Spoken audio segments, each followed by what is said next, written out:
पुराने समय की बात है। पालनपुर नामक एक गांव था जहां में रमेश नाम का एक आदमी रहता था। उसकी माला नाम की लड़की से नई नई शादी हुई थी, लेकिन रमेश माला को बिल्कुल भी पसंद नहीं करता था। ऐसे ही कुछ साल बीत जाते हैं। इन्हीं सालों में माला एक बेटे को जन्म देती है। माला को लगता था कि बच्चे के आने से रमेश बदल जाएगा, लेकिन ऐसा कुछ नहीं होता। रमेश फिर भी माला को खूब मारता है और बच्चे से भी बिल्कुल प्यार नहीं करता था। रमेश माला को आवाज लगाता है, माला, अरे माला कहाँ मर गई, चल बाहर निकल। माला बोली, जी क्या हुआ? मैं मोनू को सुला रही थी, उसकी तबीयत खराब है ना। रमेश, तुझे बस मोनू के बहाने आराम करना होता है, चल जल्दी से अब अलमारी से पैसे निकाल कर ला। माला, जी वह तो मोनू की दवाई के पैसे हैं, घर में बस वही पैसे बचे हैं, आप वह पैसे मत लेकर जाओ। रमेश, तेरी इतनी हिम्मत, मुझसे जुबान लागे, बोला ना जाकर पैसे लेकर आ।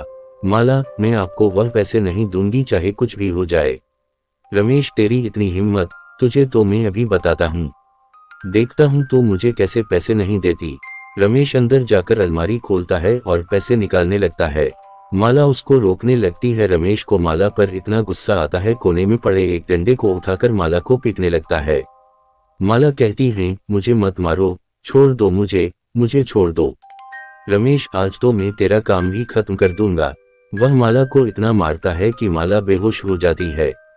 रमेश उसे घर से खींचता हुआ खेत में लेकर जाता है। रास्ते में एक आदमी बोला, अरे रमेश, तुम यह क्या कर रहे हो, पागल हो गए हो क्या? रमेश उसे कहता, अगर तू या कोई भी बीच में बोला तो उसकी भी डंडे से मार मार कर ऐसी हालत कर दूंगा। वह आदमी बोलता है, अब तो कुछ बोलना भी गुनाह हो गया है। एक औरत बोली, अरे भैया, आजकल किसी के घर के मामलों में बोलना नहीं चाहिए, जो हो रहा है होने दो। रमेश माला को खेत में फेंकाता है और गांव का कोई भी व्यक्ति उसे कुछ नहीं कहता। रमेश अपने बच्चे को उठाकर माला के पास में छोड़ने है तो माला के शरीर पर बहुत चोट लगी होती है। उसके शरीर से खून बह रहा होता है और उसका बीमार बच्चा उसके बगल में पड़ा रो रहा होता है। कुछ ही देर में वहां पर खून की खुशबू से चील आकर इकट्ठा हो जाते हैं और वे माला की शरीर को नोच नोच कर खाने लगते हैं और माला मर जाती है। रमेश को अपने बीवी और बच्चे के मरने का कोई दुख नहीं होता और कुछ समय बाद वह दूसरी शादी कर लेता है। एक दिन कुछ लोग जब खेतों में काम कर रही होते हैं तो एक औरत अपने पति से बोलती है, मैंने पिंकू को पेड़ के नीचे लिटा दिया है, आप उसका ध्यान रखना, मैं बसी पालक काट कर आती हूँ। वह कहता है, ठीक है। लक्ष्मी पालक काटने में लग जाती है और रामलाल पानी पीने के लिए पास में चला जाता है। उनका बेटा टिंकू उठकर बैठ जाता है और मिट्टी में खेलने लगता है। तभी एक औरत उसके पास आ जाती है। तभी लक्ष्मी बोलती है, यह औरत कहाँ से आ गई, और वह अपने पति को बोलती है, जल्दी टिंकू को उससे दूर करो। तभी रामलाल उस औरत से अपने बेटे को छीनने लगता है। तभी वह औरत चुड़ैल के रूप में बदल जाती है। लक्ष्मी और रामलाल चुड़ैल देखकर बहुत तेज खबर आ जाते हैं। तभी लक्ष्मी बोली, हे भगवान, यह क्या है? वह बोलती है, आप जल्दी से टिंकू को लेकर यहाँ से चलो। रामलाल बोला, मैं अभी कुछ करता, तुम थोड़ा शांत रहो। बस तभी वह चुड़ैल बोली, मैं इसको उठाकर अपने साथ लेकर जा रही हूँ। लक्ष्मी, अरे नहीं, ऐसा मत करो, मेरे बच्चे को मत लेकर जाओ। लक्ष्मी चिल्लाती और रामलाल देखता रह जाता है और चुड़ैल टिंकू को अपने साथ ले जाती है। लक्ष्मी और रामलाल चुड़ैल के पीछे पीछे भागने लगते हैं। हाय मेरा बच्चा, चुड़ैल मेरा बच्चा ले गई, अरे कोई तो बचाओ मेरे बच्चे को, अरे कोई तो बचाओ मेरे बच्चे को। रामलाल कहता, कोई तो फिर टिंकू को बचाओ, पता नहीं वह चुड़ैल क्या करेगी मेरे बच्चे के साथ। गांव वाले चुड़ैल को देखते हैं और उनको अपनी आंखों पर यकीन नहीं होता। गांव वाले बोले, यह क्या चीज है, इतनी बड़ी चुड़ैल, ऐसी चुड़ैल तो हमने कभी नहीं देखी, और यह तो रामलाल के बच्चे को लेकर पता नहीं कहां जा रही है। भगवान ही बचाए इस बकेया। चुड़ैल टिंकू को लेकर पता नहीं कहां गायब हो जाती है और कोई कुछ नहीं कर पाता। पूरे गांव में उस चुड़ैल की खबर फैल जाती है। सब लोगों में डर बैठ जाता है, कहीं यह चुड़ैल दोबारा ना आ जाए। अगले दिन को चुड़ैल वापस आती है। एक छोटा बच्चा अपने घर के आंगन में चारपाई पर लेटा होता है तो वह चुड़ैल वहां दोबारा जाती है। चुड़ैल की आवाज सुनकर उसकी दादी बाहर आ जाती है। दादी चिल्लाती है, अरे यह चुड़ैल आ गई, अब यह चुड़ैल मेरे पोते को ले जाएगी, कोई बचाओ मेरे पोते को। वह इतनी बुजुर्ग होती है कि जब तक वह अपने पोते को उठाने उसके पास जाती है, चुड़ैल उसके पोते को लेकर वहां से चली जाती है। उस चुड़ैल के डर से गांव वाले बहुत ही डर जाते हैं। उनके मन में इतना डर बैठ जाता है कि वह अपने बच्चों को घर से बाहर निकालना ही बंद कर देते हैं। एक दिन रमेश अपनी दूसरी बीवी से उस चुड़ैल के बारे में बात कर रहा होता है। अरे पुष्पा, क्या यह बात सच है कि गांव में की कोई चुड़ैल बच्चों को उठा उठा कर लेकर जा रही है? पुष्पा: जी बिल्कुल सच है। न जाने भूत चुड़ैल कितने बच्चों को गांव से उठाकर ले जा चुकी है। हमारा बच्चा भी बस अभी 4 महीने का है। मुझे तो बहुत ही डर लग रहा है कि मैं अपने बच्चे को उस चुड़ैल की नजरों से कैसे बचाऊं। वैसे भी मैंने सुना और चुड़ैल की नजर बहुत तेज है। रमेश: अरे पुष्पा, तुम चिंता मत करो, मैं हूं ना, मेरे होते हुए मेरे बच्चे को कोई चुड़ैल छू भी नहीं सकती।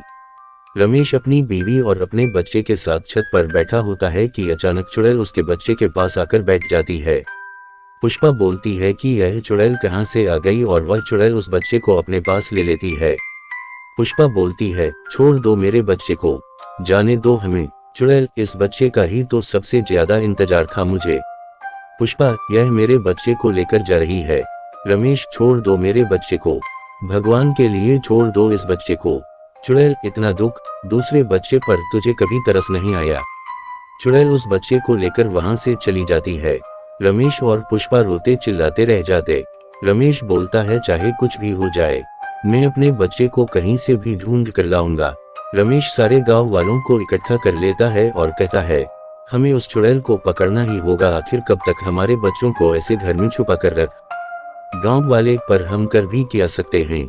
रमेश: हमें एक बहुत बड़ा जाल बिछाना होगा जिससे कि हम उस उसकुद को पकड़ सके। गांव वाले रमेश से सहमत होते हैं।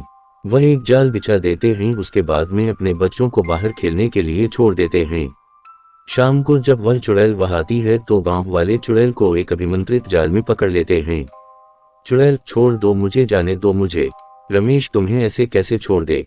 तुमने हमारे बच्चों के साथ किया है, सब सच सच बताओ। चुड़ैल: जो तूने मेरे और मेरे बच्चे के साथ किया, वही किया मैंने तुम्हारे बच्चों के साथ। रमेश: मैंने किया तुम्हारे बच्चे के साथ? चुड़ैल: याद कर, तूने किया था मेरे साथ और मेरे बच्चे के साथ।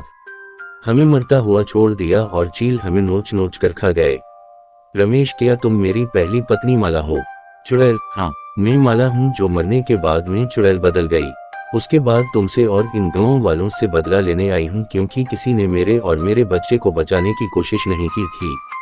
रमेश: मुझे माफ कर दो, माना मैं तुम्हारा कातिल हूँ, तुम मेरी जान ले लो, मुझे माफ कर दो।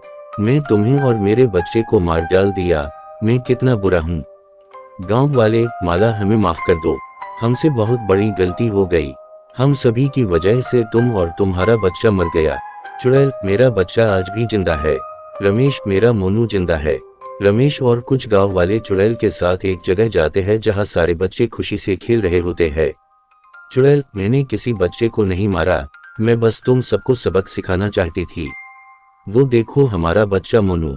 रमेश रोता हुआ मोनू को गले लगा लेता है। बाकी सब अपने बच्चों को देखकर बहुत रोते हैं।